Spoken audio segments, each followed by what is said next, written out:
তো এবার আমরা কথা বলবো হচ্ছে পাইথনের ভ্যারিয়েবল নিয়ে, যে পাইথনের ভ্যারিয়েবলগুলো কীরকম হয়।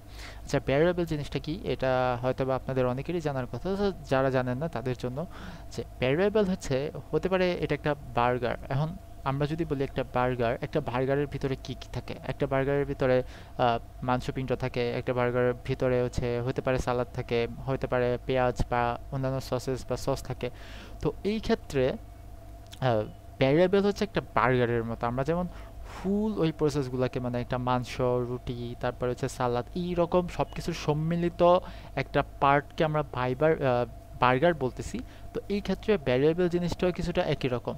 তো আমরা যদি কোথাও লিখি যেমন বার্গার, ওকে, সো বার্গার লিখে আমরা যদি সমান সমান দিই, সমান সমান মানে এটা একটা ভ্যারিয়েবল হয়ে গেছে এখন, মানে বার্গারটা ভ্যারিয়েবল।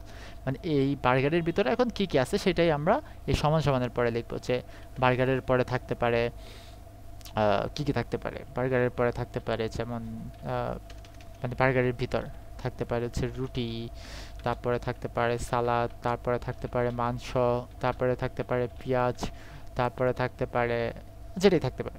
সো এই যে আমি যে জায়গায় লিখছি বার্গার ইকুয়াল টু, মানে বার্গারের ভিতরে এই জিনিসগুলো আছে। তো এটা আমরা কিভাবে বুঝবো? বার্গারের ভিতরে এই জিনিসগুলো যে আছে এগুলোকে আমরা স্ট্রিং হিসাবে ধরবো। সো এই স্ট্রিং কি এগুলো আমরা পরের ভিডিওতে শিখবো। সো ওগুলো ডাটা টাইপ। সো এটা আমি যদি দুইটার উপরে মানে এখানে এটা একটু কেটে আমরা যে কথাগুলা এগুলা লিখবো এই যে কোটেশনের ভিতরে। ঠিক আছে, যে বার্গারের ভিতরে আছে রুটি, সালাদ, মাংস, পেঁয়াজ। সো এবার যদি আমরা বার্গারকে ডাকি যে প্রিন্ট, বা বার্গার যদি আমরা একটা মানুষের কাছে চাই যে আমাদের বার্গার প্রিন্ট করে দাও, সো সেটা কীরকম হয়, বার্গার।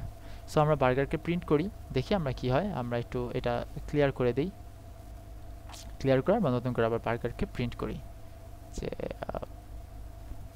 ওকে। সো বার্গারকে প্রিন্ট করছি আমরা, যে বার্গারের ভিতরে তাহলে কি কি থাকে, রুটি, সালাদ, মাংস, পেঁয়াজ। ঠিক আছে, তার মানে এই রুটি, সালাদ, মাংস, পেঁয়াজ এগুলাকে এই সব ওয়ার্ডগুলাকে বা সব জিনিসগুলাকে আমি একটার ভিতরে ঢুকাইছি, তার নাম কি, বার্গার। তো এবার যদি বার্গার না হয়, এবার যদি হতে পারে সেটা ইটস লাইক লাচ্ছি, মনে করেন লাচ্ছি। সো লাচ্ছিতে কি কি থাকবে, লাচ্ছিতে থাকবে পানি, তারপরে থাকবে দুধ, তারপরে থাকবে কি দই। ঠিক আছে, তো এবার যদি আমরা বলি যে প্রিন্ট করো এবার লাচ্ছি, সো এবার কি হবে, এবার বুঝতে পারতেছেন, এবার পানি, দুধ, দই এগুলা প্রিন্ট হবে। সো আমি একটু প্রিন্ট করি পানি, দুধ, দই। তার মানে বুঝতে পারতেছেন যে এই যে লাচ্ছি এটা কিন্তু একটা ভ্যারিয়েবল, এই যে বার্গার এটা একটা ভ্যারিয়েবল। মানে এই ভ্যারিয়েবলের ভিতরে অনেক কিছু থাকতে পারে, অনেকগুলো ডাটা টাইপ থাকতে পারে। সো আশা করি ভ্যারিয়েবল সম্পর্কে ক্লিয়ার হয়েছে, এন্ড আমরা পরবর্তী ভিডিওতে ভ্যারিয়েবল নিয়ে আরও কিছু পড়াশোনা করব।